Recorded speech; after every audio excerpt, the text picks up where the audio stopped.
अठारहवें पारे की पहली सूरत सूरह मोमिनून की ये शुरू की 10 आयतें हैं, और जब इन आयतों का नुज़ूल हुआ तो रसूलुल्लाह सल्लल्लाहु अलैहि वसल्लम ने सहाबा कराम को बुलाया और फरमाया, आओ सुनो अल्लाह रब्बुल इज़्ज़त का कितना खूबसूरत कलाम उतरा है। और इब्न कसीर लिखते हैं अपनी तफसीर में कि जब अल्लाह ने जन्नत आदम को बनाया तो जन्नत आदम इतनी खूबसूरत बनी कि अल्लाह ने मुस्कुरा के उसको देखा, और मुस्कुरा के फिर अल्लाह रब्बुल इज़्ज़त ने फरमाया कुछ बोल। तो जन्नत आदम ने ये 10 आयतें पढ़ी अल्लाह के सामने, क़द अफ़लहल मुमिनून से हुम फ़ीहा ख़ालिदून तक। और कुछ हमारे जो मुफस्सिरीन हैं वो ये भी लिखते हैं कि इन आयतों में दरअसल अल्लाह रब्बुल इज़्ज़त ने सहाबा कराम रिज़वानुल्लाह अलैहिम अजमईन की सिफ़ात बयान की हैं कि सहाबा कराम ऐसे। तो कितने खुशकिस्मत हैं वो लोग जो जिनमें ये सिफ़ात होंगी, जिन सिफ़ात का अल्लाह रब्बुल इज़्ज़त ने ज़िक्र किया है, क्योंकि इंसानी फितरत है, इंसान कामयाब होना चाहता है। We all want to be successful. अल्लाह ने क्योंकि हमारी फितरत बनाई है तो अल्लाह हमारी फितरत को जानते भी हैं, तो खुद ही अल्लाह रब्बुल इज़्ज़त हमारे सवाल करने से पहले फरमा रहे हैं कि भाई मोमिनीन कामयाब हो गए। या अल्लाह, मोमिनीन, अच्छा कामयाबी का दारो मदार जो होता है ना वो हसब नसब पर नहीं होता, कामयाबी का दारो मदार होता है सिफात पर। मैं एक डॉक्टर का बेटा बन के ये कहूँ कि मैं भी डॉक्टर हूँ, ये नहीं हो सकता।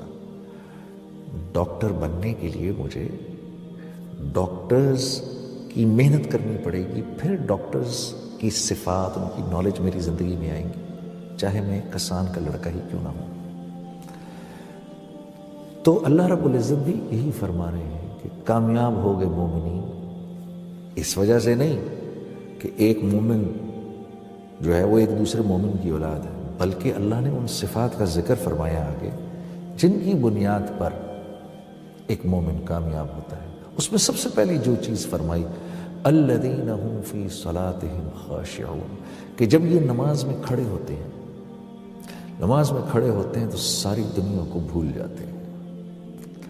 मेरे बंदे का मुझसे राब्ता कायम हो जाता है। उस वक़्त मेरे बंदे के लिए मुझसे ज़्यादा कोई महबूब नहीं। और एक रवायत में ऐसे भी आता है कि जब आदमी अल्लाह अकबर करके खड़ा होता है तो अल्लाह रब्बुल इज़्ज़त की करीम ज़ात इंसान के सामने ऐसे आके खड़ी हो जाती है, और एक फ़रिश्ता इधर खड़ा होके इंसान को कान में कहता है, अगर तू इस वक्त देख ले कि तेरे सामने कौन सी ज़ात खड़ी है तो क़यामत तक तू सलाम ना फेरे, अगर इतनी ज़िंदगी मिले तो अल्लाह पाक फरमा रहे मेरे बंदे जब मेरे सामने खड़े होते हैं सारी कायनात इनको भूल जाती है। अच्छा, खुशू व खुजू, मैं एक दफ़ा हमारे बड़े बुज़ुर्ग हैं निज़ामुद्दीन के मौलाना साद साहब दामद बरकातुहू, उनका बयान सुन रहा था, तो मौलाना साद साहब फरमाते हैं कि खुशू से मुराद ये है कि आदमी अल्लाह के सामने खड़ा है, फिर ख्याल इधर उधर गया, फ़ौरन उसको वापस ले आया कि नहीं मैं अल्लाह के सामने खड़ा हूँ। क्योंकि हर वक़्त ध्यान ये रहे कि मैं अल्लाह के सामने खड़ा हूँ, ये तो एक एहसान की लेवल है, अल्लाह वो हमें नसीब करे। लेकिन अगर फ़र्ज़ करें वो लेवल नहीं मिल रही, कि अल्लाह के नबी का इरशाद है ना कि अल्लाह के सामने अल्लाह की इबादत ऐसे करो, नमाज ऐसे पढ़ो अल्लाह के सामने जैसे अल्लाह को देख रहे हो। अगर ये नहीं कर सकते तो कम अज़ कम इतना करो कि जैसे अल्लाह रब्बुल इज़्ज़त तुम्हें देख रहे हैं। तो मैं मौलाना साद साहब का एक बयान सुन रहा हूँ, उसमें मौलाना फरमा रहे कि खुशू और खुजू से मुराद क्या हुई कि अल्लाह के सामने खड़े और ध्यान इधर उधर गया, फ़ौरन ध्यान को वापस ले आए कि नहीं मैं अल्लाह के सामने खड़ा, तो अपने आप को मरकूज़ कर दिया। हाँ, वरना तो अल्लाह के नबी का जो इरशाद है, जो एहसान का दर्जा है, अल्लाह वो हम सबको नसीब फरमाए कि अल्लाह की इबादत ऐसे करो जैसे अल्लाह को देख रहे हो। अगर वैसे नहीं कर सकते तो फिर ऐसे करो जैसे अल्लाह रब्बुल इज़्ज़त तुम्हें देख रहे हैं। تو کم از کم درجے میں ہم یہاں تک پہنچیں.